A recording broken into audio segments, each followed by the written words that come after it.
너희가 이 성전을 헐라 라는 제목의 말씀을 우리가 함께 나누기 원합니다.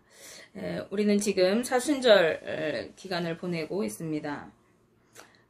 사순절은 우리가 주님의 성육신하심과 우리를 대속하시기 위해 십자가에서 죽으시고 부활하심, 그리고 그와 같은 그 사실을 통해서 나타나는 우리를 너무나도 사랑하고 계시는, 그래서 구원하기 원하시는 하나님의 사랑을, 그 넘치는 은혜를 묵상하면서 보내는 기간이 되겠습니다.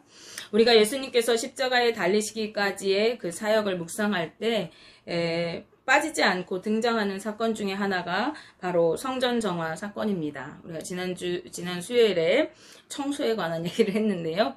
예수님께서 예루살렘에 입성하셔서 가장 먼저 하신 일이 바로 이 성전을 깨끗하게 청소하신 일입니다.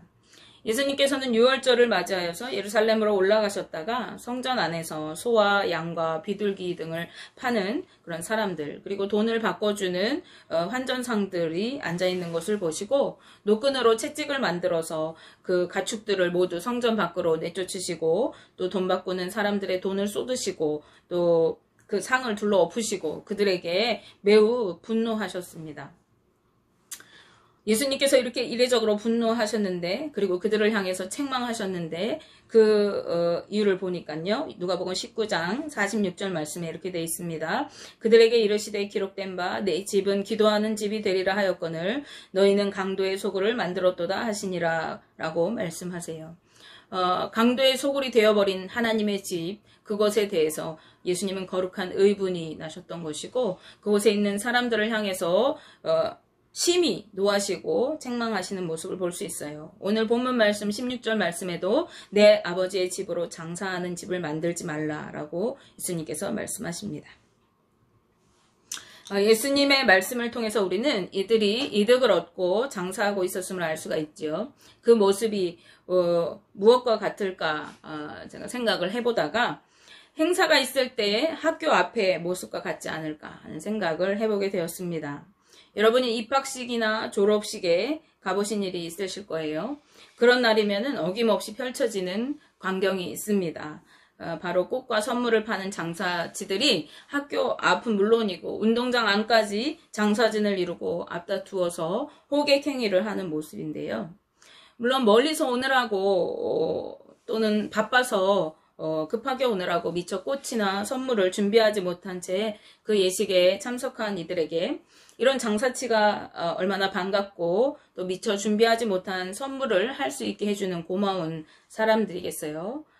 그렇지만은 그 장사진을 이루는 것 때문에 그 예식하는 학교가 너무나도 혼잡하고 정신없는 경우가 많이 있는데, 아마 예수님께서 성전 뜰에서 마주한 모습이 이런 모습과 유사하지 않을까 생각됩니다. 왜냐하면 당시 유대인의 큰 명절인 유월절이 있었던 그러한 기간이었어요.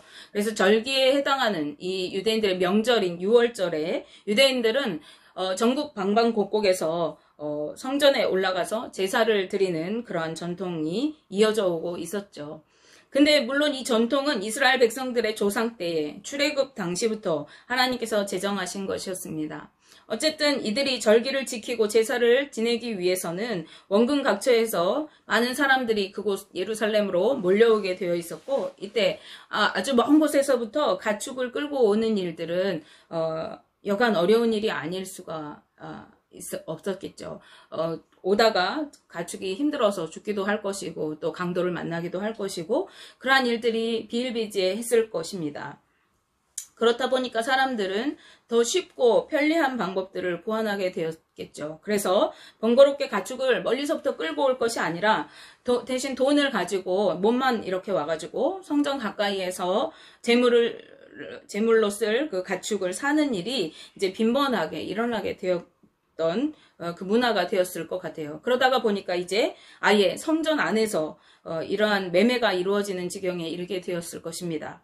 그러니 장사치들에게 이때는 아주 많은 돈을 벌 수 있는 대목이 아닐 수가 없었겠죠. 그래서 장사하는 사람들은 더 많이 장사하고 더 많은 이문을 남기기 위해서 호객행위를 하느라고 시끄럽게 떠들어대며 장사를 하였을 것입니다. 또 성전에 들어가기 위해서는요, 성전세라는 것을 내야 했어요. 그런데 성전에서 사용하는 화폐는 유대 화폐였어요. 그런데 당시에 이 이스라엘은 로마의 속국이었기 때문에 삶의 자리에서 주로 통용되는 화폐는 로마 화폐였습니다. 그렇기 때문에 생활에서 통용하는 화폐로 성전세를 낼 수가 없었어요. 왜냐하면 로마 화폐에는 로마의 왕의 그 형상이 그려져 있었거든요. 그래서 이 로마 화폐를 성전에서 사용하는 유대 화폐로 환전해야만 하는 일들이 있었어요. 그래서 이제 환전상들이 또 그곳에 이렇게 자리를 잡게 되었던 거죠. 그러다 보니까 사람들이 너도 나도 재물을 구하고 돈을 바꾸고 하느라고 시끌벅적하고 정신이 없는 그런 상황이 되었을 것이에요. 그런데 재물을 팔고 사는 거, 그리고 돈을 바꾸어서 로마 화폐를 유대 화폐로 바꾸는 이 모든 일들은 무엇을 위한 것이죠? 바로 하나님께 제사를 드리기 위한 행위였기 때문에, 그래서 제사장들은 이와 같은 행위들을 그냥 눈 감아주고 오히려 뒷돈을 받고 그 행위들을 더 조장하는 그런 지경에 이르게 되었던 것입니다. 하나님께 제사를 드리기 위한 것이라는 당위성을 주장하면서 자신들이 잘못되었다는 생각을 전혀 하지 않았을 것입니다. 그리고 결국 편리함을 추구하다가 예배의 본질을 잃어버리고 형식만 남은 예배가 되었을 것이에요. 좀 더 편리하게 예배하고 좀 더 쉽게 예배하기 위해서 좀 더 효율적으로 시간을 쓰고 좀 더 많은 제사를 해내기 위해서 이런 것들이 불가피한 것으로 여겨졌기 때문인 것이죠. 그러나 이것은 성전의 본래 목적을 상실한 것입니다. 하나님께서 제정하신 제사법은요, 인간의 편리함을 위한다거나 효율성을 위주로 제정된 것이 하나도 없어요. 그것은 오히려 번거롭고 까다로운, 그리고 온 힘과 정성을 요하는 것이었습니다. 하나님께 향하여 온 마음과 뜻과 정성을 다해 기꺼이 복잡하고 번거롭고 어렵고 때로는 힘에 부치는 그 제사를 기꺼이 드리는 것이었어요. 따라서 예수님께서 책망하신 것은 변질된 유대인들의 예배를 책망하신 것이라고 할 수 있겠습니다. 오늘날 우리는 어떤 예배를 드리고 있습니까? 우리는 좀 더 편리하고 쉽게 예배하기 위해서 성경책 찬송가 들고 다니는 것 번거롭고 무겁고 귀찮고 때로는 이것이 사람들의 이목에 조금 불편하게 여겨질까. 그래서 대신 교회에서 제공해주는 스크린을 통해서 화상 서비스로 몸만 나와서 쉽게 예배를 드리는 경우가 많이 있습니다. 힘든 봉사는 돈 받는 사역자들이나 교역자들이, 목회자들이 하게 맡겨두고 그저 성도들은 교회에서 제공하는 서비스를 누리는 것만을 만족할 때가 있어요. 교회에서 제공하는 여러 가지 교육 프로그램들, 또 강연 프로그램들에 참석하여서 지식적인 것을 얻습니다. 또 아동 프로그램에 우리 아이들이 좀 더 성품적으로나 또 인격적으로 성장하기 바라면서 그런 프로그램에 우리 아이들을 막 맡겨요. 그리고 예배에는 별 관심 없지만 소그룹 모임들을 통해서 또래 집단과 친분을 쌓고 교제하면서 인간관계를 넓히는 기회로 삼는 것을 교회의 장으로 여기는 경우들도 있습니다. 그런가 하면 예배에 참석하기는 하지만 지루하지 않고 효율적으로 예배하기 위해서 설교는 될 수 있으면 짧게 하기를 원합니다. 축복의 말씀, 위로의 말씀, 나에게 마음의 위안을 주고 축복의 그 소망의 메시지를 주는 좋은 얘기들만 듣기를 원합니다.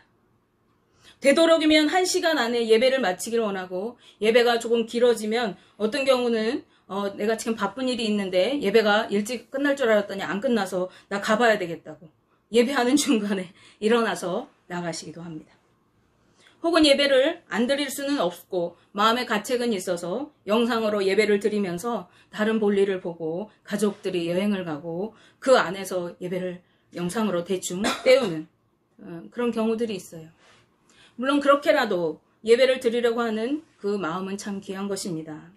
하지만 오늘 예수님께서 이러한 교회에 오신다고 한다면 어떻게 말씀하고 계실까요? 예배에 참석하는 행위 자체가 결코 중요한 것이 아닙니다. 이 자리에 있을지라도 어떤 마음으로 참석하고 있는가 하는 것이 더 중요한 것이죠. 예배를 드린다는 것은 그저 교회에 나가서 앉아있는 것을 의미하는 것이 아닙니다. 설교 말씀을 듣고 그 말씀에 고개를 끄덕거리면서 앉아있는 것만이 예배라고 할 수가 없어요. 우리는 온 마음과 뜻과 정성과 물질과 시간과 우리의 몸을 들여서 하나님을 경배하고 사모하는 것이 예배입니다. 온전한 예배는 삶을 변화시키고 하나님의 말씀에 순종하여 살아갈 능력을 얻게 합니다. 왜냐하면 내가 하나님을 간절히 사모하고 내 모든 것을 들여 하나님 앞에 예배할 때에 하나님 우리에게 은혜를 부어주시고 하나님의 뜻에 순종하여 살아갈 믿음을 주시기 때문에 그렇습니다. 하나님께서 기뻐하셨던 것은 성전에 나가서 제사를 하는 행위 자체가 아니었습니다. 전심으로 하나님께 나가 기도하고 하나님을 찾고 구하는 것이었습니다. 우리가 선지서들을 읽어보면서 발견하게 되는 것은 하나님께서는 형식적으로 제사하고 삶은 전혀 변화되지 않았던 이스라엘 백성들을 향해서 너희가 마당을 밟고 다니는 자들이라고 말씀하십니다. 내가 너희의 예물과 제사를 기뻐하지 않는다고 책망하십니다. 누가 성전 문을 닫아버렸으면 좋겠다고 책망의 말씀을 여러 곳에서 적지 않게 하고 계신 것을 우리가 찾아볼 수가 있어요. 당시에도 이스라엘 백성들은 복받기를 원해서 하나님 앞에 나오기는 했지만 형식적인 제사를 드리고 마음은 전혀 드리지 않았기 때문에 그렇습니다.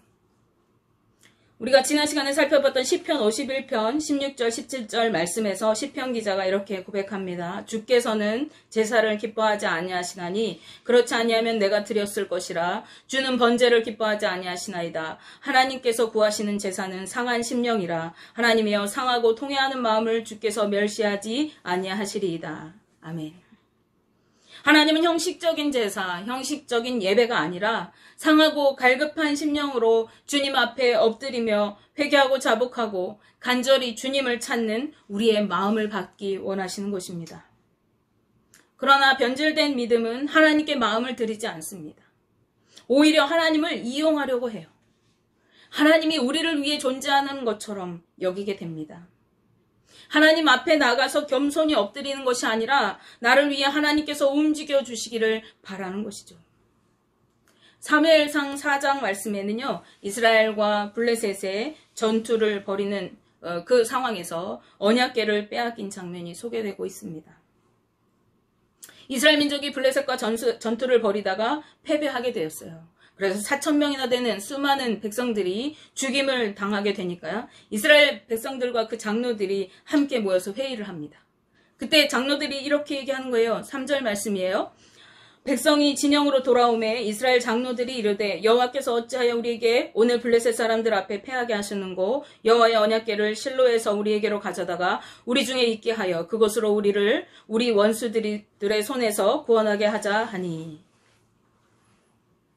이들의 말을 잘 들어보시기 바랍니다. 여러분은 무엇이 보이고 들리십니까? 이들은 첫 번째로 하나님께 의문을 품습니다. 원망을 하고 있어요. 하나님께서 왜 우리를 안 도와주셨지?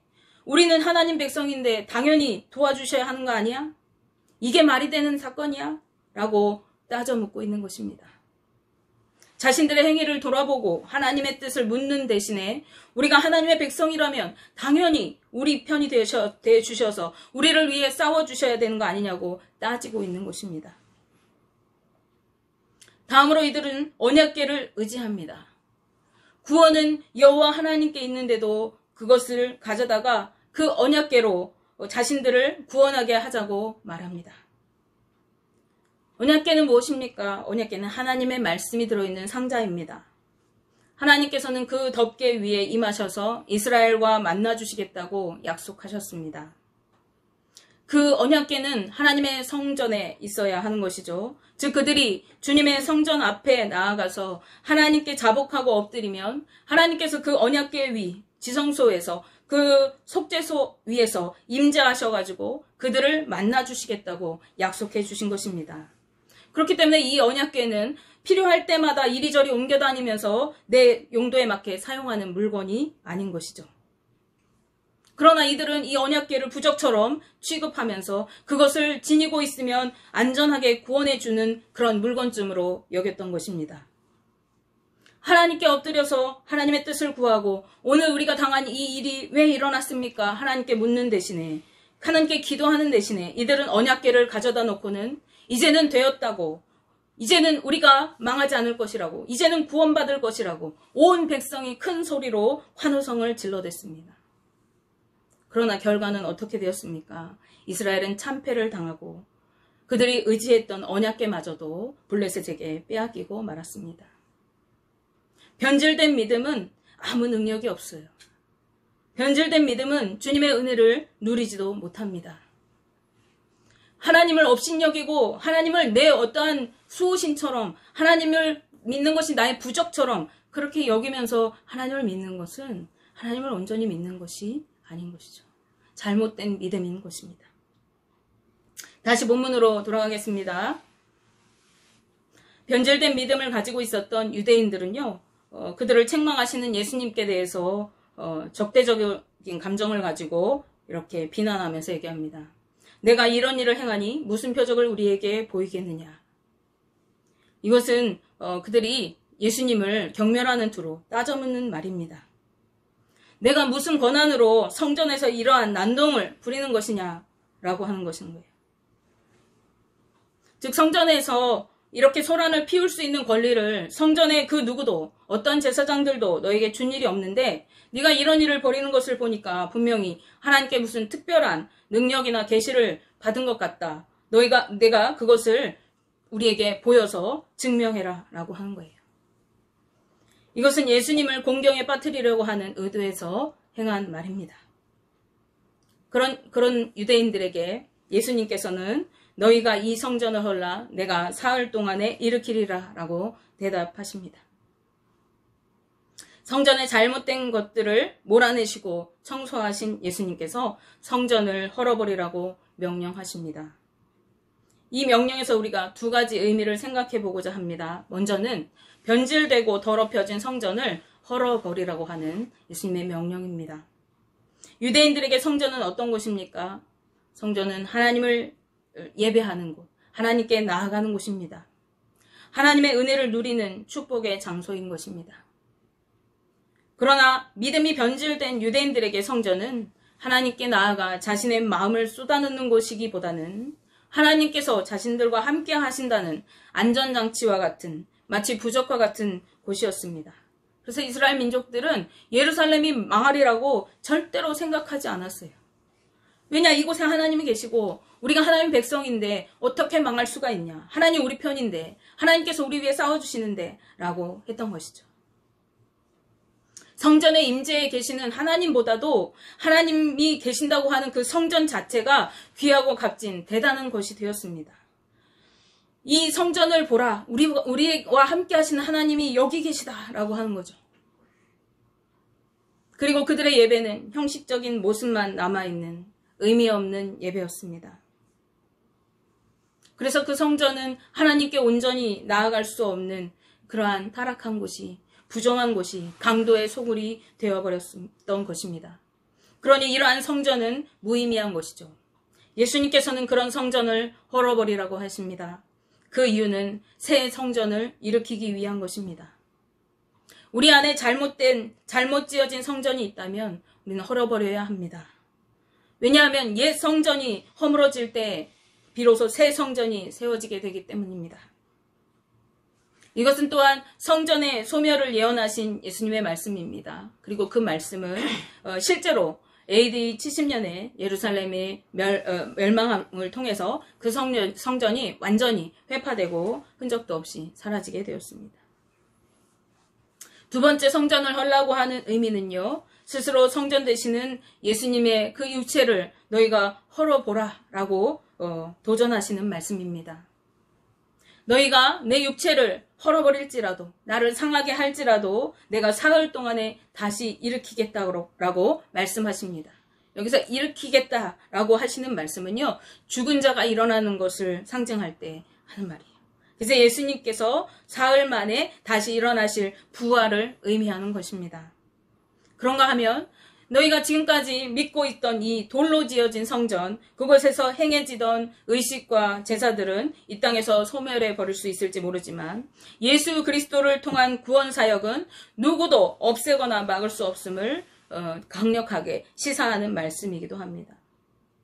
예수 그리스도께서 대속의 죽으심과 사망의 권세를 이기시고 부활하신 능력을 통해서 우리로 구원을 얻게 하시고 하나님께 담대히 나아갈 길을 열어주셨습니다. 그분을 믿고 의지하는 자는 누구든지 하나님께 나아갈 수 있고 그분의 은혜를 누리게 되는 것입니다. 우리가 그런 하나님의 은혜를 입은 자들, 예수 그리스도로 인하여 하나님 앞에 당대히 나아갈 수 있는 자들인 것을 믿으십니까? 예수 그리스도를 믿고 구원받은 성도들은 이제 더 이상 옛 관습에 매여서 허울뿐인 제사를 드리는 자들이 아닙니다. 온 마음과 뜻과 정성을 다해서 힘과 모든 삶을 다해서 생명을 다해서 하나님을 경배하며 예배하는 새로운 존재들인 것입니다. 고린도후서 5장 17절 말씀에 그런즉 누구든지 그리스도 안에 있으면 새로운 피조물이라 이전 것은 지나갔으니 보라 새 것이 되었도다 라고 성경은 우리에게 말씀합니다. 여태까지 어떠한 예배를 드려오셨습니까? 어떻게 하나님을 믿고 계셨습니까? 이제 우리는 적당히 예배하고 축복만 구하고 하나님을 구하지 않았던 우리의 안에 옛 성전을 모두 헐어버리고 예수 그리스도를 통하여 전심으로 하나님께 새로운 예배를 드리며 주님이 주시는 은혜와 사랑을 누리고 경배하는 새로운 성전으로 지어져 가게 되시기를 주님의 이름으로 간절히 축복하며 기도합니다.